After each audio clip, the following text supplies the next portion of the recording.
दिव्या, अच्छा ठीक है। पहले पढ़ लो, उसके बाद वहाँ 10 में है वो जो लिखते हैं, उससे सुप्रिया से लिख लो, सुप्रिया से ले लेना।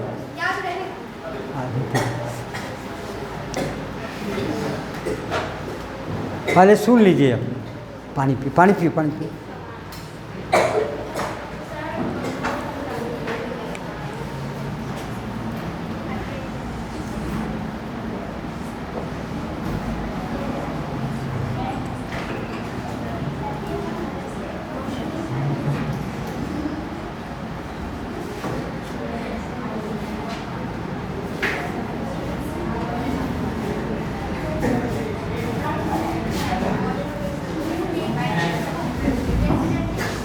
जल्दी आइए, जल्दी बैठिए, बैठिए।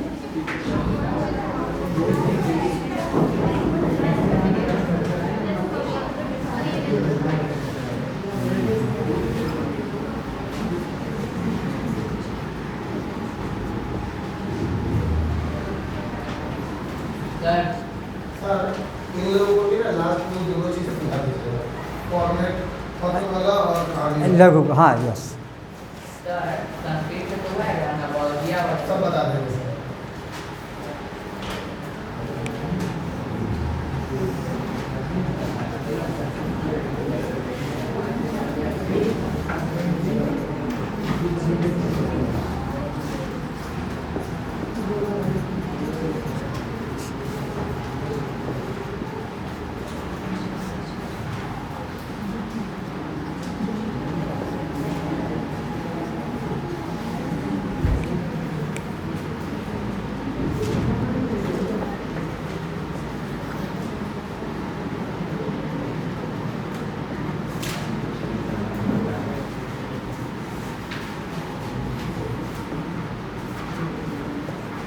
हाँ, तो यहाँ ध्यान दीजिए, समास लिखते चलिएगा या सिर्फ सुन लीजिएगा? लिखिएगा नहीं? Thank you. हम समझा देते हैं।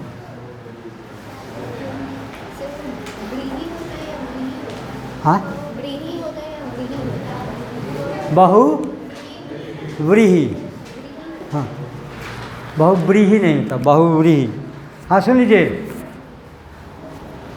सारे बच्चे संस्कृत में भी काम देगा, इसलिए संस्कृत वाले बच्चे भी अटेंटिव हो जाएं।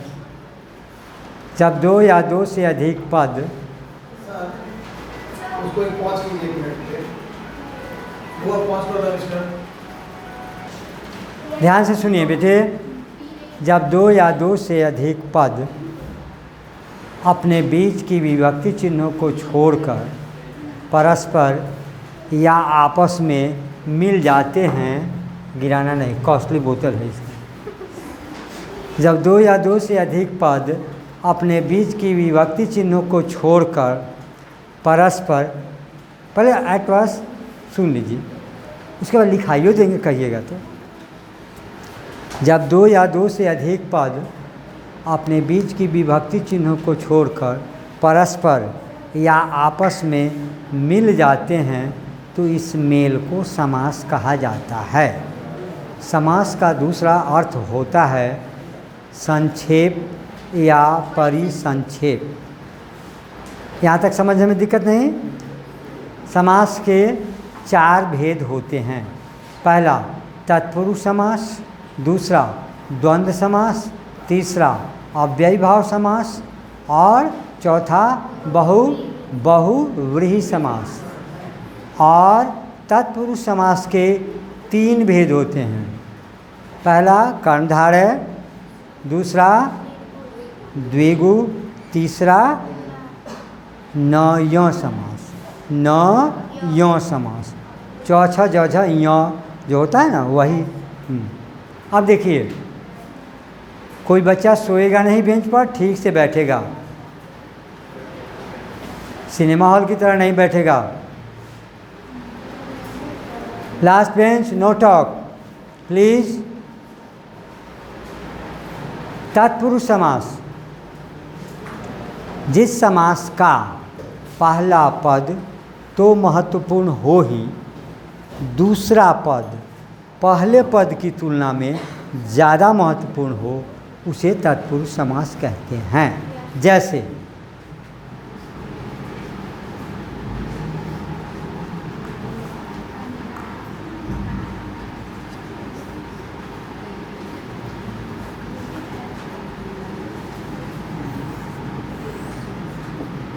अब देखा जाए गंगा का जल, और समास जब इसका करते हैं तो गंगा जल हो जाता है।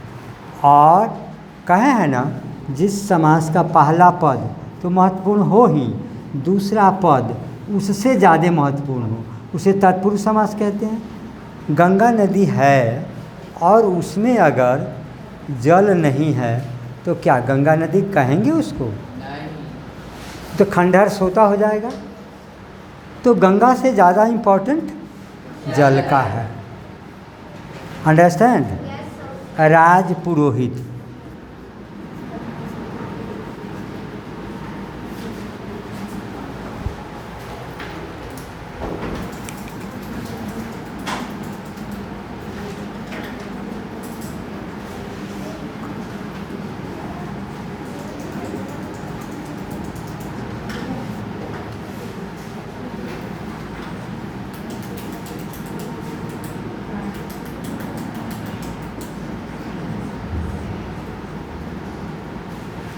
राज पुरोहित, राजा का पुरोहित।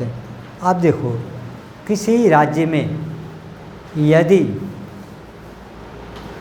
पुरोहित नहीं है, यानी पूजा पाठ कराने वाला नहीं है, पूजा पाठ कराने वाला नहीं है, तो वहाँ अशांति हो जाएगी, लोगों का ध्यान धार्मिक कार्यों में नहीं जाएगा और अशांति हो जाएगी। इसलिए किसी भी राजा के यहाँ राज पुरोहित का रहना जरूरी है। तो राजा से ज़्यादा इम्पोर्टेंट पुरोहित का है। पुरोहित अगर नहीं हो जाएगा पूजा पाठ कराने वाला, तो अव्यवस्था फैल जाएगी और शांति हो जाएगी। इसलिए राजा से ज़्यादा इम्पोर्टेंट है ना। यद्यपि राजा भी इम्पोर्टेंट है, राजा नहीं रहेगा तो पुरोहित कहाँ रहेगा, लेकिन इससे ज़्यादा इम्पोर्टेंट है। Understand? Don't play with pen.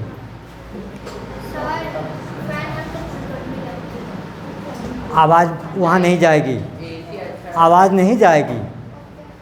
10 minute कष्ट झेल लीजिए, हम पसीने से तरबतर हो जाएंगे तो कोनो बात नहीं, तो थोड़ा अभी कष्ट कीजिए ना। चलिए, अब है तो इसको समझ गए तत्पुरुष समास। उसके बाद है, इसके 3 भेद होते हैं। कर्मधारय, जिस समास में उपमा, उपमेय या विशेष से विशेषण का बोध होता है उसे क्या कहते हैं? कर्मधारय। जैसे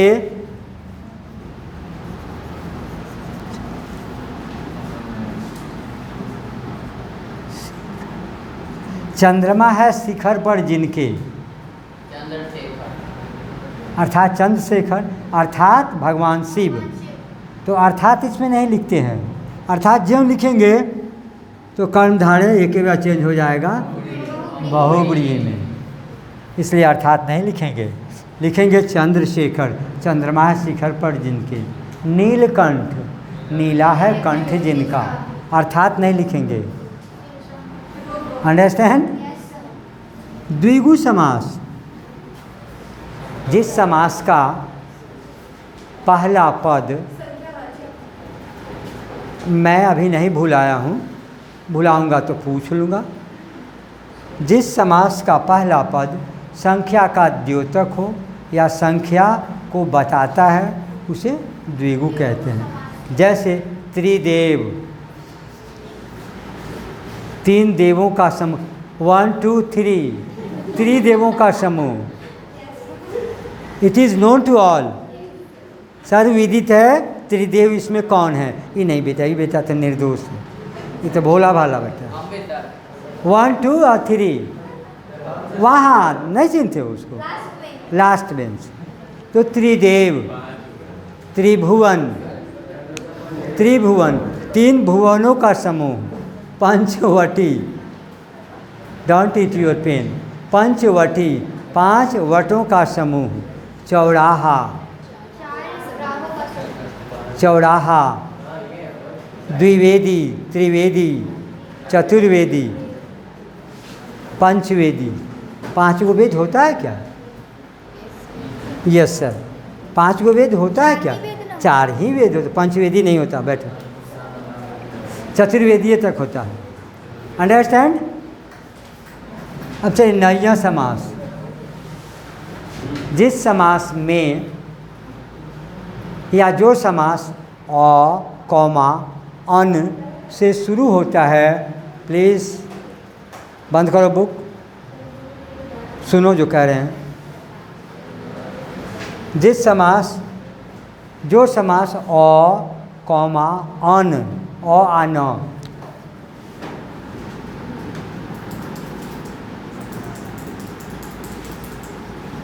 ये अन नहीं, ऊपर वाला, ये अन का अर्थ दूसरा हो जाता है, ग्रेन।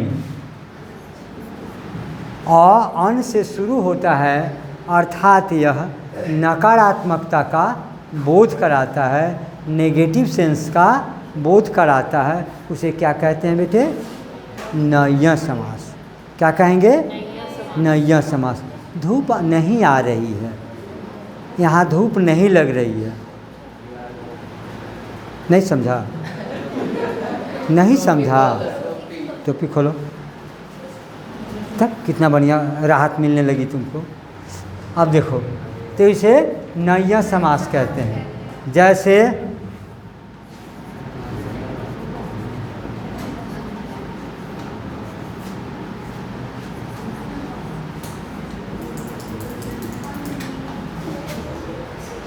ये है सर, हम नहीं, हम हैं दोनों खड़े हो जाओ, सर। स्टैंड अप, दोनों वहाँ जाओ। सर ये कर रहा है, हाँ जब ये पेन बजा रहा है, हम कुछ किए भी नहीं है।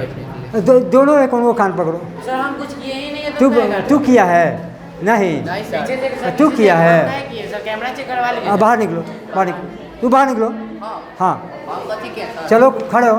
खड़े तो हाँ बाहर निकलो ना, यस। बाहर निकलो, बाहर निकलो, वहाँ जाके खड़े रहो जल्दी। ये वो तो तुमको कहना चाहिए ना बोले तो से सर। पहले ही से। हाँ एक वो कान पकड़ लीजिए, एक। हाँ जल्दी एक कान पकड़ो, ये वो छोड़ना नहीं है वो कान। हाँ चलिए। तो अनपढ़, अनबन, अनमेल, अनादि, अनंत। ओके, एक कहानी कहेंगे इसी पर, ये जो आप लोग बाद में कह देंगे, समझ लीजिए, पहले पढ़ लीजिए।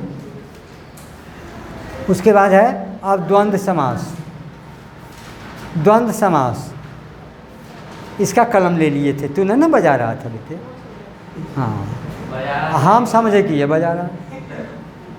और दोनों में कन्फ्यूज, जब वो कहेगा उसको, वो कहेगा इसको, हम बूझ रहे हैं ना। किया तो ठीक है, तो है पनिशमेंट ले रहा है। द्वंद्व समास, जिस समास का दोनों पद प्रधान हो, एक दूसरे का विलोम हो और बीच में हाइफन से जुड़ा हो। Hyphen do you know? योजक, योजक से जुड़ा हो।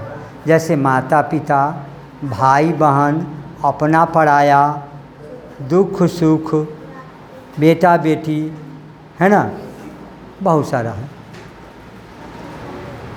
अव्ययी भाव समास, जिस समास में किसी पर, ठीक से बैठेंगे बेटे, ठीक से बैठेंगे, ऐसे नहीं।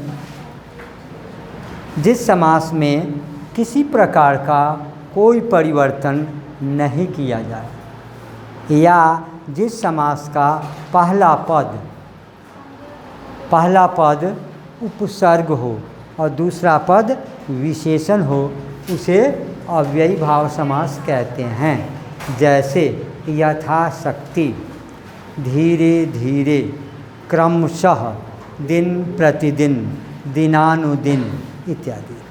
ओके, अब आइए बहुव्रीहि। जो समास अपने सामान्य अर्थ को छोड़कर विशेष अर्थ का बोध करावे, उसे बहुव्रीहि समास कहते हैं। जैसे पीतांबर, पीता अंबरम यस्य सह विष्णु, पीला है वस्त्र जिनका अर्थात भगवान विष्णु। अर्थात हो लंबोदर, लंबः उदरम यस्य सह भगवान श्री गणेश जी। चंद्रशेखर, चंद्रमा है शिखर पर जिनके अर्थात भगवान शिव जी। अब बोला जाए बेटे, कहीं दिक्कत समास को समझने में तो मैं पुनः रिवीजन कर देता हूँ। सर वो दीर्घ समास। आज कर देते हैं बेटे। Stand up. कहीं समझने में दिक्कत है तो बोला जाए, नहीं बैठ जाइए। प्रभात तारा, यू कहीं दिक्कत है? चलिए बैठिए। ये दोनों से पूछ रहे हैं, खड़ी हो। फिर भी हम कहे थे ना सब कुछ जानना है।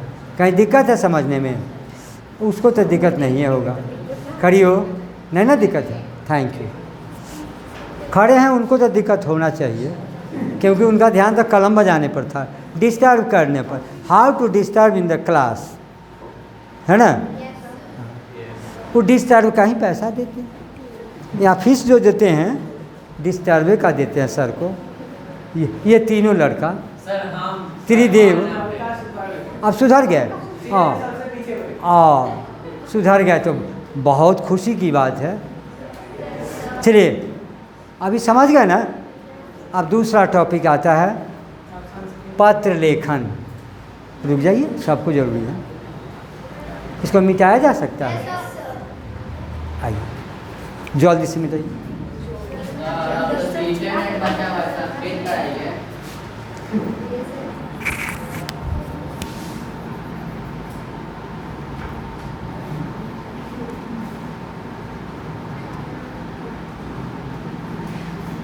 लघु कथा लेखन में एक टॉपिक दे दिया रहता है और उस पर कहानी लिखना होता है। बहुत छोटी छोटी कहानी रहती है। अब जैसे एक एग्जाम्पल दे रहे हैं कि जो निरा मूर्ख हो उसे कभी भी ज्ञान नहीं देना चाहिए। इस पे एक छोटा सा कहानी लिखूंगा। इस पर एक छोटा सा कहानी लिखेगा। उस पर शीर्षक होगा मूर्ख को ज्ञान देना मूर्खता है। हाउ यू प्रूव इट, कैसे बता देता हूँ। आप सब जानते होंगे, कहानी पॉपुलर है। बरसात हुई थी, पेड़ के नीचे बंदर भीग कर थर थर काँप रहा था। पक्षी आता है, कहता तुम इतने बड़े विशाल जीव हो, अपने लिए घर क्यों नहीं बना लेते? हम छोटे छोटे पक्षी हैं और अपने लिए घोंसला बना लेते हैं। बंदर को बुरा लगा और बंदर इन बातों को सुनकर और पेड़ पर चढ़ जाता है। पक्षी के सारे घोंसले को तोड़ ताड़ कर फेंक देता है, अंडे बच्चे सब मार देता है और पक्षी रोने लगते हैं और कहते हैं कि मूर्ख को ज्ञान देना मूर्खता है। लिखा जाएगा बेटे, लिखा जाएगा बेटे, लिखा जाएगा। तो इसी तरह की कहानी को लघु कथा लेखन कहते हैं। ओके, फिर दूसरा टॉपिक है पत्र लेखन।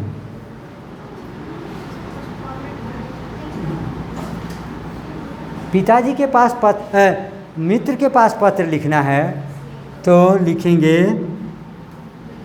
प्रिय मित्र, क्या नाम है आपका? केशव। केशव से तो सब दोस्ती करना चाहेगा। है तुम तो प्रिय मित्र है उसका। हाँ, तो प्रिय मित्र केशव लिखेगा क्या कि मैं तुम्हारे पास एक पत्र लिख रहा हूँ कि अब से क्लास में तुम खड़ा नहीं होना, क्लास को डिस्टर्ब नहीं करना। तुम्हारा अभिन्न मित्र, क्या नाम है? आशुतोष। क्योंकि पढ़ाई को बाधित करते हो, 1 मिनट समय बर्बाद करते हो, 40 मिनट समय 20 मिनट समय सारे बच्चों का नष्ट हो जाता है। अब हिदायत दे रहा है उसको कि आइंदे से तुम खड़ा होगा तो हम दोस्ती तोड़ लेंगे।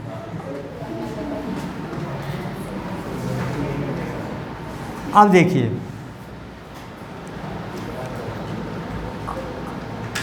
अब समझदार बन जाएगा, एगो जैसे बन गया है। अब देखिए, अब अगर पिताजी के पास पत्र लिखना है तो प्रिय पिताजी नहीं लिखेंगे, आदरणीय।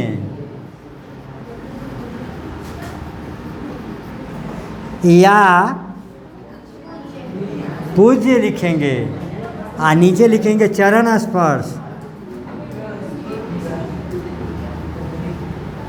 नमस्ते पिताजी नहीं लिखेंगे। आजकल बच्चे टीचर को भी कहते हैं नमस्ते, नहीं, गलत है। नमस्ते अपने साथियों को करना चाहिए, टीचर को प्रणाम करना चाहिए, बड़ों को प्रणाम करना चाहिए। अंडरस्टैंड? चलिए अब फिर यहाँ देखिए, तो समझ गए नहीं?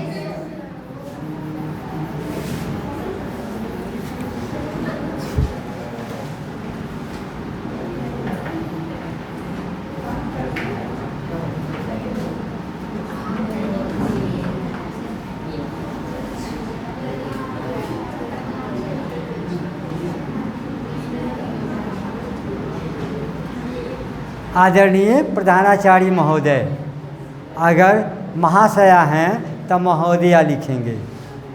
अगर लड़की लिख रही है, लड़का लिख रहा है तो आज्ञाकारी लिखेंगे। आज्ञा, आपका आज्ञाकारी, आज्ञाकारी लिखेंगे ना, आज्ञाकारी, है ना। और लड़की लिखेगी तो क्या लिखेगी? You come here.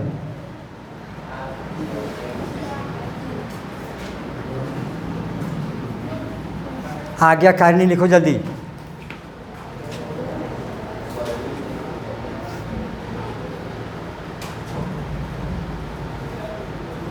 Very good, thank you. Please sit down. You come here. जल्दी आ,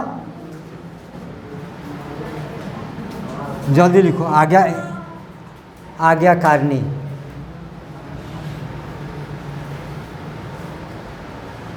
इतना लेट?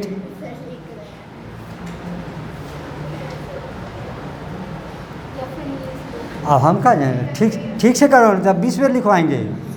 सुधार के लिखो, 20 भी लिखवाएंगे।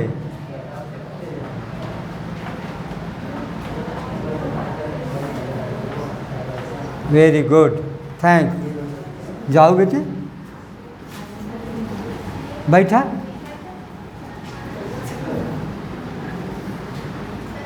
Thank you. 20 बार लिख लीजिएगा दोनों आदमी।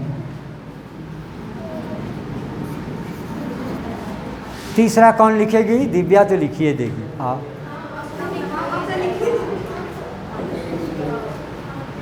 आप तो लिखिए देगी। इसको ये प्रॉफिट में पड़ गई। देखो, तुम लोगों से सीख ली, बड़ा होशियार बेटी है। चलो, तुम लोग जब गफलत में पड़ गई, 20 लिखना पड़ जाएगा। दिव्या नोट कर लेना दोनों का नाम, 20 पर लिखेगी। सर ऊपर वाला इसका सही, हम पीछे से बोल रहे थे मिटाना मत, पूरा लिख करके कर दी, कोई बात नहीं, 20 बार ना लिखेगी। चलिए, आप समझ गए लेटर का फॉर्मेट। संस्कृत वाले बच्चे अब आइए।